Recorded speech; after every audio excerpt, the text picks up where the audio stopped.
ये कहानी बेंजामिन के जो जन्म से बूढ़ा पैदा होता, लेकिन जैसे जैसे उसकी उम्र बढ़ने लगती है वो बूढ़े से जवान होने लगता है।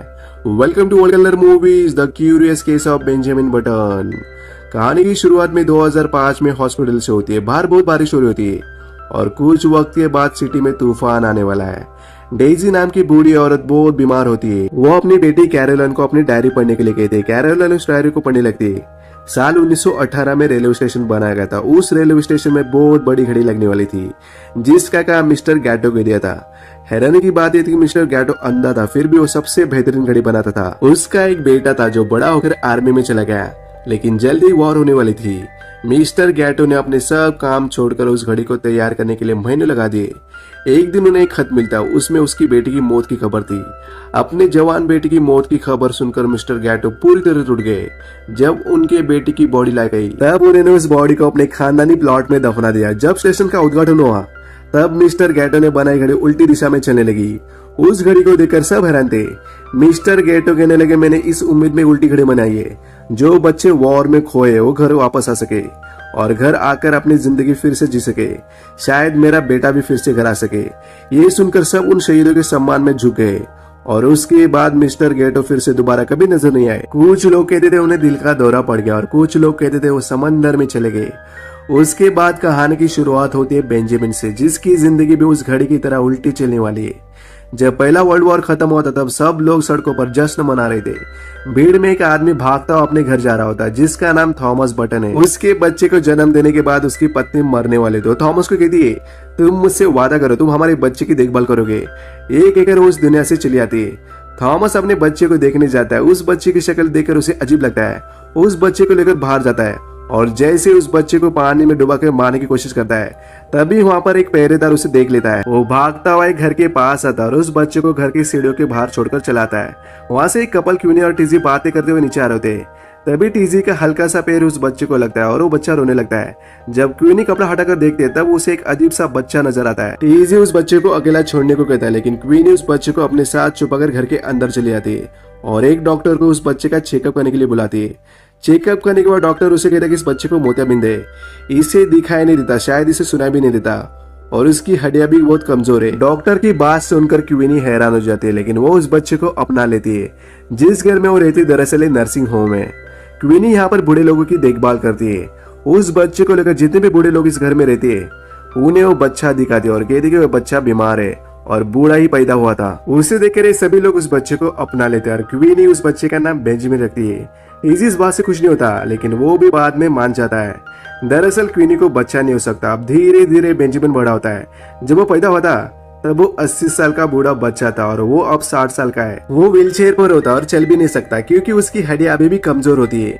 क्वीनी उसका हमेशा ध्यान रखती है और बेंजामिन भी उसे अपनी माँ मानता था। धीरे धीरे वो चलने की कोशिश करता है और अब वो लकड़ी के सहारे चल भी सकता है। एक दिन एक आदमी बेंजामिन को बाहर घुमाने ले जाता है और उसे अपनी कहानी सुनाने लगता है।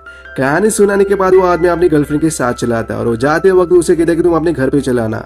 और वो अपने घर जाने के लिए स्टेशन आता है, लेकिन उसकी ट्रेन छूट जाती है इसलिए उसे चलकर जाना पड़ता है। उसकी मामा उसे बहुत नाराज होती है क्योंकि उसने उसे बताया नहीं था कि वो कहाँ जा रहा है। दूसरे दिन बेंजामिन एक लड़की से मिलता है, उसका नाम डेजी है और वो वही बूढ़ी औरत है जो कहानी की शुरुआत में दिखाया गया है। उसे देखकर बेंजामिन बहुत खुश होता है क्योंकि डेजी उसकी उम्र की होती है। उसका शरीर भरे एक बूढ़े आदमी की तरह हो, लेकिन वो दिमाग से अभी भी बच्चा है। अब क्वीनी सबको कहती मैं प्रेग्नेंट और अपनी खुशी सबको शेयर करती है क्योंकि इतने सालों से उसे बच्चा नहीं हो रहा था।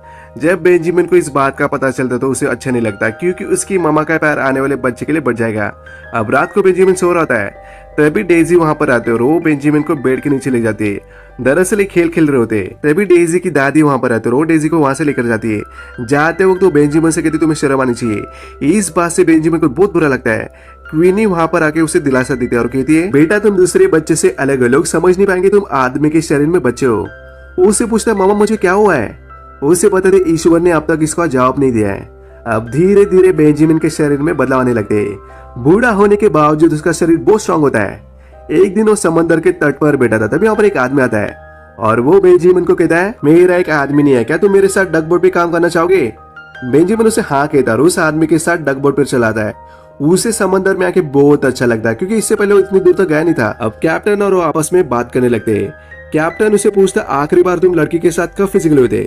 वो उसे कहता कभी नहीं। ये सुनकर वो कहता कि तुम झूठ बोल रहे हो, लेकिन वो उसे कहता कि मैं सच बोल रहा हूँ। इसके बाद कैप्टन उसे कोठे पर लेकर जाता है जहाँ पर बहुत सारी लड़कियां होती है। बेंजामिन एक लड़की के साथ अंदर चला आता है और उस लड़की के साथ इंटीमेट होता है। जब बेंजामिन अपने घर जा रहा होता है तब एक आदमी उसे अपनी गाड़ी में लिफ्ट देता है। दरअसल उसने बेंजामिन को कोठे पर ही देख लिया था। अब वो उसे शराब पीने के लिए ऑफर करता है और ये दोनों एक बार में आते जहाँ पर दोनों बहुत शराब पीते। अब ये दोनों एक दूसरे के बारे में बात करने लगते। वो आदमी उसे कहता है मेरा नाम मिस्टर बटन है और मेरा बटन का बिजनेस है। बेंजामिन उसे कहता है मैं नर्सिंग होम में रहता हूँ। जब मेरा जन्म हुआ था तब मैं बूढ़ा पैदा हुआ था। दरअसल मिस्टर बटन बेंजामिन के पिता होते। उन्हें पहले से पता था बेंजामिन उनका बेटा है, लेकिन वो उसे कुछ नहीं बताते। अब बेंजामिन घर पर आता। दूसरे दिन उसे पता चलता है डेजी फिर से घर पर आई है। दरअसल डेजी की दादी नर्सिंग होम में रहते हैं और वो अपनी दादी से मिलने यहाँ पर आती रहती है। डेजी अब बड़ी हो चुकी है। अगले दिन सुबह बेंजामिन डेजी को डक बोट पर लेकर जाता है जहाँ पर डेजी को बहुत अच्छा लगता है। अब दोनों घर पर आते हैं। घर में आकर बेंजामिन एक बूढ़ी औरत से बात करने लगता है। वो उसे बताता है मेरे अंदर बदलाव आ रहे हैं। वो उसे कहता है मैं बूढ़ा नहीं बल्कि जवान हो रहा हूँ। वो बूढ़ी औरत उसे कहती है एक दिन हम सबको इस दुनिया से जाना है। हमें उन लोगों को खोना पड़ता है जिन्हें हम चाहते हैं, नहीं तो हमें उनकी अहमियत किससे पता चलेगी। अब जिस बूढ़ी औरत ने उसे सीख दी थी वो अगले दिन इस दुनिया से चली जाती है। साल 1936 में उसकी उम्र 17 साल की होती है। एक दिन बेंजामिन फैसला करता है वो अब अपनी आगे की जिंदगी अकेली जिएगा और अपने मामा और बाकी घर वालों से मिलकर उन्हें गुड बाय बोलकर वहां से चलाता है। जब वो वहां से जा रहा होता है तभी डेजी उसके पीछे आते और उससे पूछते तुम कहाँ जा रहे हो। वो कहते समंदर में। इस बात से डेजी को बहुत बुरा लगता है। वो उसे कहते तुम जहां जाओगे मुझे खत जरूर लिखना। बेंजामिन समंदर में चलाता है। उसने समंदर में 3 साल बिताए। इन 3 सालों में उसने डेजी को बहुत सारे खत लिखे। अब धीरे धीरे बेंजामिन के शरीर में बदलाव आने लगता है। वो पहले से जवान दिखने लगता है। वहाँ डेजी न्यूयॉर्क सिटी में पढ़ने जाती है और साथ साथ वहाँ पर डांस भी सीख रही होती है। एक दिन होटल में बेंजामिन की मुलाकात एलिजाबेथ से होती है। उसकी शादी हो चुकी है। एक रात को बेंजामिन होटल के लॉबी में एलिजाबेथ से फिर से मिलता है और ये दोनों एक दूसरे के साथ बातें करने लगते हैं। बेंजामिन उसे कहते मैं डक बोट में काम करता हूँ। वो उसे कहते मेरे पति ब्रिटिश स्टेट के मिनिस्टर है। वो आगे कहती है मैंने पूरी दुनिया समंदर के रास्ते घूम चुकी है और मुझे समंदर में तैरना बहुत पसंद है। ये दोनों अक्सर होटल के लॉबी में मिलकर बातें करने लगते हैं। बेंजामिन डेजी को खत लिखता है जिसमें लिखा होता है उसे एक लड़की से प्यार हुआ है और वो अब रशिया में है। खत पढ़कर उसे बहुत बुरा लगता है क्योंकि डेजी उसे बहुत पसंद करती है। बेंजामिन और एलिजाबेथ एक दूसरे के बहुत करीब आते हैं और उन्हें प्यार हो जाता है। एक रात को जब बेंजामिन होटल के लॉबी में एलिजाबेथ का वेट कर रहा होता है, लेकिन बहुत देर वेट करने के बाद भी वो वहां पर नहीं आती। कुछ दिनों के बाद उसे अपने रूम के दरवाजे पर नोट मिलता है जिसमें लिखा होता है तुमसे मिलकर मुझे बहुत अच्छा लगा और एक खत एलिजाबेथ का था। अब बेंजामिन सब भुलाकर आगे बढ़ता है। एक दिन वो बोट पर था तभी कैप्टन वहां पर आके उन्हें कहता जापान ने पर्ल हार्बर पर हमला किया। हमारे प्रेसिडेंट ने जितने भी समंदर में बोट से उन सभी से मदद मांगी है। हमारा काम होगा बोट की मरम्मत करना, उसकी हिफाजत करना। अब इस जंग में नेवी सेना के लोगों की मदद करने आगे जा रहे होते हैं तभी रास्ते में उन्हें अमेरिका की नेवी सेना की शिप दिख जाती है। उस शिप पर 1300 अमेरिकन सैनिक थे, लेकिन समंदर में तूफान आने की वजह से शिप पूरी तरह से डिस्ट्रॉय हो गया और सभी लोगों की जान चली गई। तभी इनके सामने एक पनडुब्बी आती है और वो पनडुब्बी जर्मन्स की होती है। जर्मन्स मशीन गन से इनकी बोट पर फायर करने लगते हैं और ये सभी लोग चुप जाते हैं। लेकिन इस हमले में बोट का कैप्टन मारा जाता है। इनकी बोट पूरी तरह से डिस्ट्रॉय हो गई है। इनकी बोट तेजी से उस पनडुब्बी से टकराती है और एक बड़ा सा धमाका हो जाता है। इस वजह से उनकी बोट पानी के अंदर डूबने लगती है, लेकिन इस हादसे में बेंजामिन और कुछ लोग बच जाते हैं। अगले दिन अमेरिका की नेवी आकर उन्हें बचा लेती है। अब बेंजामिन डिसाइड करता है कि वो वापस अपने घर जाएगा और वो 1945 में जब वो 26 साल का था वो अपने घर चला जाता है। क्वीनी उसे देखकर बहुत खुश हो जाती है। उसे वहां पर पता चलता है क्वीनी के पति का 1 साल पहले ही हार्ट अटैक से मौत हो गई है। उसकी माँ उसे पूछते इतने सालों तक बाहर थे, तुमने अपनी जिंदगी से कुछ सीखा। वो उसे कहते कि हाँ मैंने बहुत कुछ देखा है। मैंने दर्द देखा है, खुशियां देखी और अकेलापन देखा है। अब कुछ दिनों के बाद डेजी नर्सिंग होम में आते हैं। बेंजामिन को देखकर उसे बहुत खुशी होती है और बेंजामिन भी उसे देखकर बहुत खुश होता है। उसे पूछती है तुमने खत में लिखा था तुम एक लड़की से मिले थे, उस लड़की का क्या हुआ। वो उसे कहते हमारा रिश्ता कुछ दिनों तक ही था। अबे दोनों रात को बाहर डिनर करने जाते हैं। डेजी उसे अपने बारे में बताती है मैं एक प्रोफेशनल डांसर हूँ, मुझे डांस करना बहुत अच्छा लगता है। अबे दोनों डिनर करने के बाद एक जगह पर आते हैं जहाँ पर डेजी उसे सेड्यूस करती है, लेकिन बेंजामिन को अच्छा नहीं लगता। हालांकि उसे डेजी अच्छी लगती है, लेकिन वो जिस तरह से अपनी जिंदगी जी रहा है वो डेजी को खुश नहीं रख सकता। इस बात से डेजी को बहुत बुरा लगता है और वो फिर से न्यूयॉर्क जाती है। नर्सिंग होम में एक एक कर बूढ़े लोग सभी इस दुनिया से जा रहे होते, लेकिन बेंजामिन बूढ़े से जवान होते जा रहा था।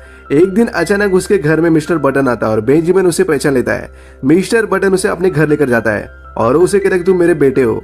ये सुनकर बेंजामिन खामोश हो जाता है। उसके पिता उसे अपनी गलती की माफी मांगता है और कहता है कि जब तुम्हारी माँ ने तुम्हें जन्म दिया उसके बाद वो इस दुनिया से चली गई। मैंने सोचा तुम राक्षस हो, मैंने इसे वादा किया था मैं तुम्हारी देखभाल करूंगा, मुझे तुम्हें छोड़ना नहीं चाहिए था। बेंजामिन उसे कहता है कि मेरी माँ कैसी दिखती थी और वो उसकी माँ की तस्वीर दिखाता है। बेंजामिन उसे कहता है ये सब तुम मुझे अभी क्यों बता रहे हो?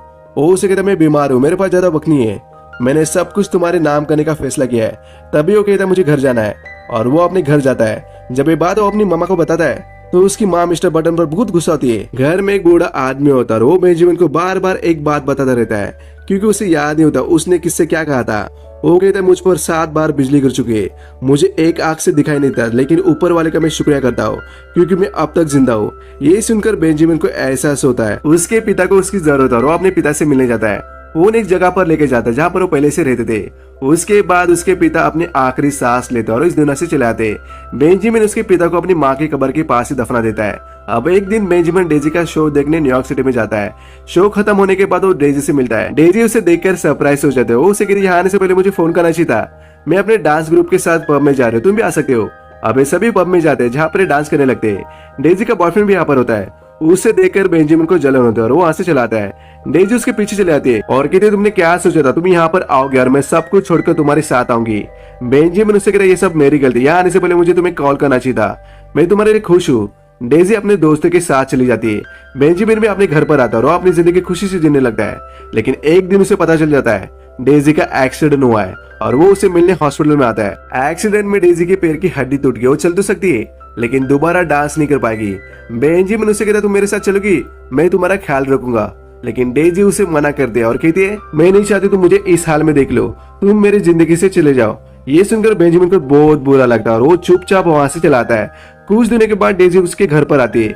उसे देखकर बेंजामिन बहुत खुश हो जाता है। अगले पल में दोनों एक दूसरे के साथ प्यार करने लगते हैं, उन्हें एक दूसरे के साथ अच्छा लगता है। वो दोनों कुछ महीने के लिए बाहर घूमने जाते हैं। जब बेंजामिन अपने घर पर आता है, घर पर आने के बाद उसे पता चलता है उसकी मामा इस दुनिया से जा चुकी है। ये सुनकर उसे बहुत दुख होता है क्योंकि वो अपने मामा के साथ आखिरी घड़ी में उनके पास नहीं था। आगे डेजी अपना डांस स्टूडियो शुरू करती है और वहाँ पे बच्चों को सिखाती है।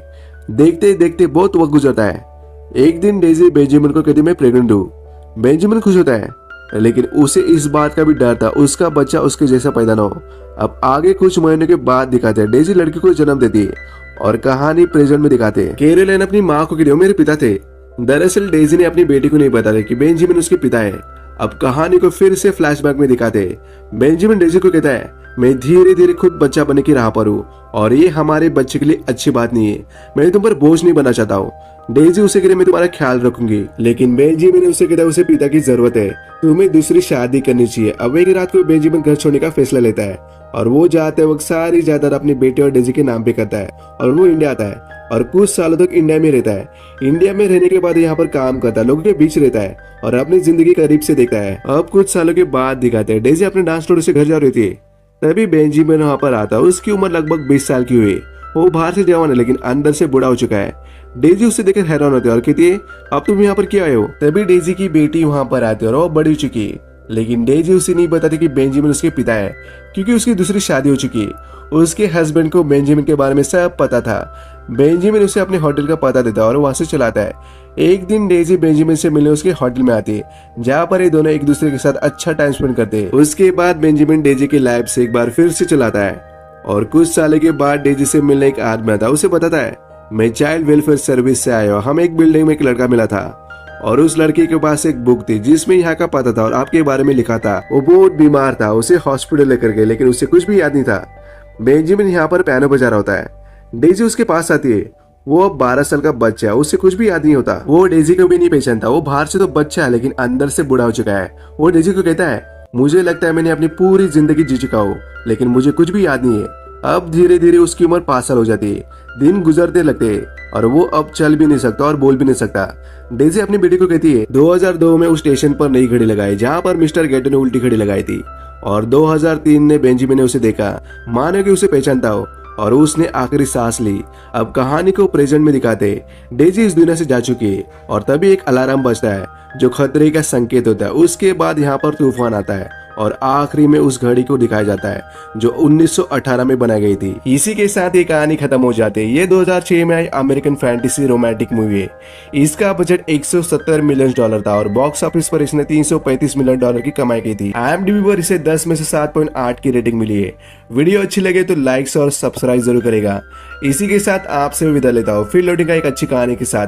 तब तक के लिए बाय बाय।